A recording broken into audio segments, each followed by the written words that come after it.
Hi everyone and welcome back. I'm just making a quick video to get you started on your questionnaire if you haven't done that already. As usual, I'm on our course homepage and I just want to remind you that we have a little video library here.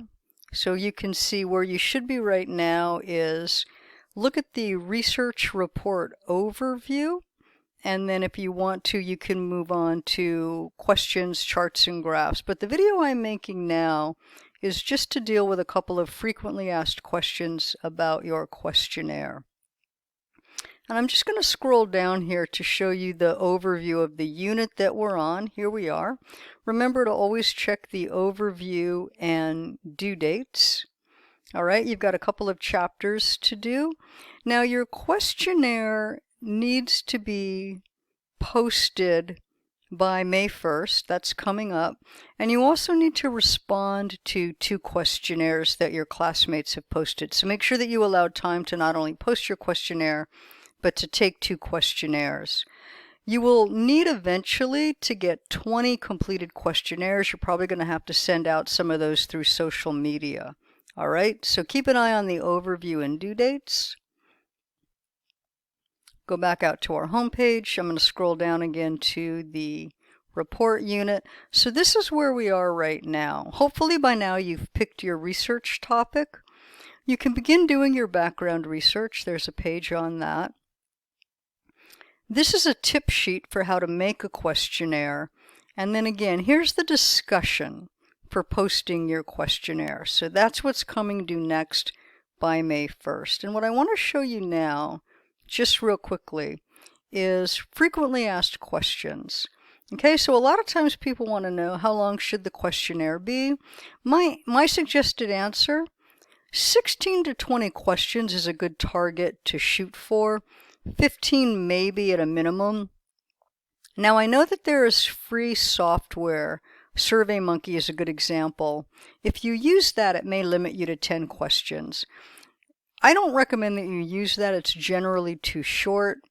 You can make a questionnaire just using a Word document. You can make a questionnaire through Google Forms. Those are easy ways to do it.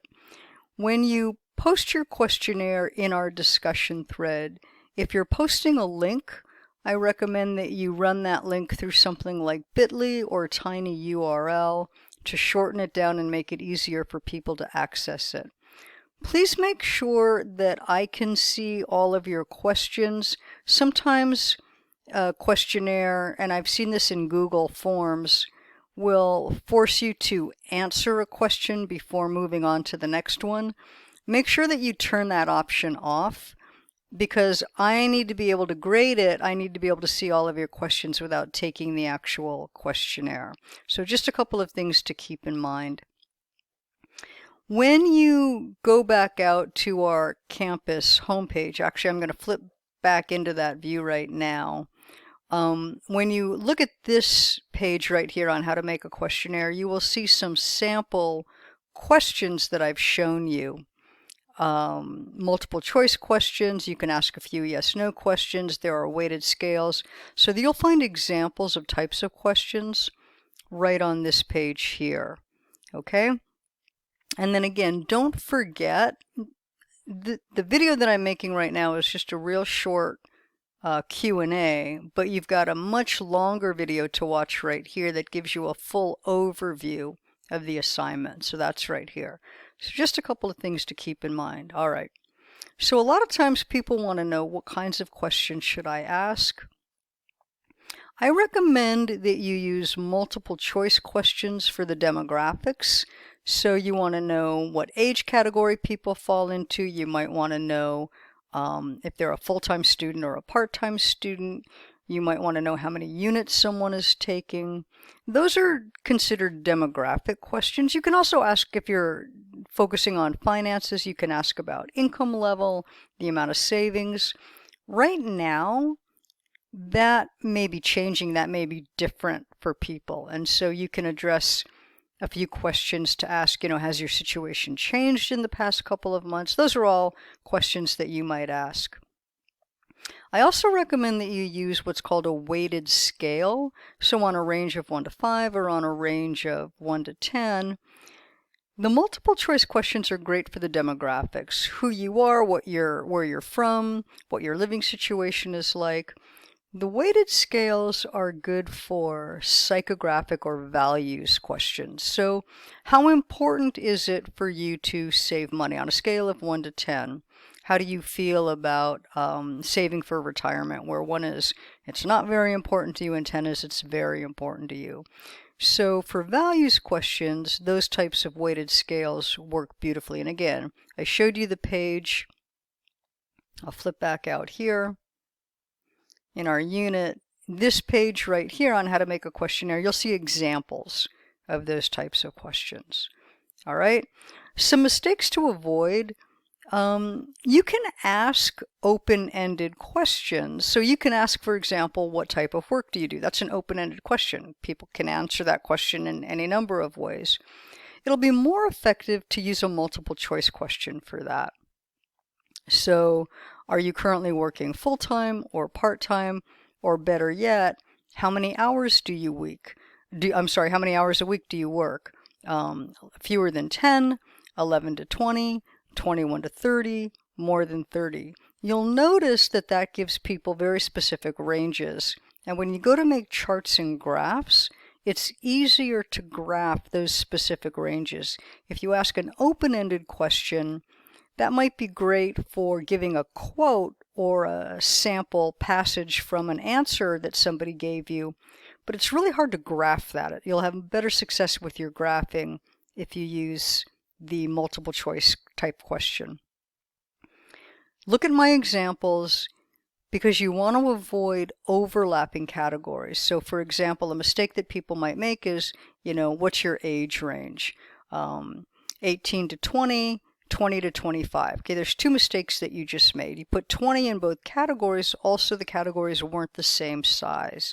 So it might be better to say less than 20, 21 to 25, 26 to 30, 31 to 35. So you can see you want the categories to be roughly the same size and you want to avoid the overlap.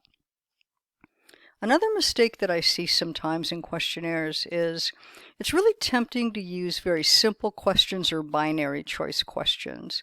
So stay away from too many yes-no questions. I mean, you can ask, do you live in San Diego? Yes or no. Are you a Mesa College student? Yes or no. That's pretty straightforward. But if you're saying, do you save for retirement? Yes or no. You're really missing more nuanced ranges for the answers. So if you're defaulting to simple yes/no questions, look for places where you can ask more of the multiple choice and weighted scales. The same thing for questions where you have always, never, or sometimes. You're really sort of forcing people into choosing the sometimes. And then when you go to graph it, it's going to look skewed. You're going to have too many answers that fall into the maybe or sometimes category. You're not really getting specific, detailed information. Down the road, when you go to make your analysis, it's pretty hard to analyze when everyone's just in the maybe category. So you want to ask the questions and design your categories in a way that gives you better options for graphing and analysis. All right. How many questionnaires do you need to make? This answer right here actually comes from our discussion prompt. You need to post your questionnaire and then respond to at least 2 other questionnaires, and then you need to get 20 completed questionnaires. Plan to give them out through social media. And then finally, how do I put the questionnaire into my report? I'll talk more about this when it comes time to make the final report.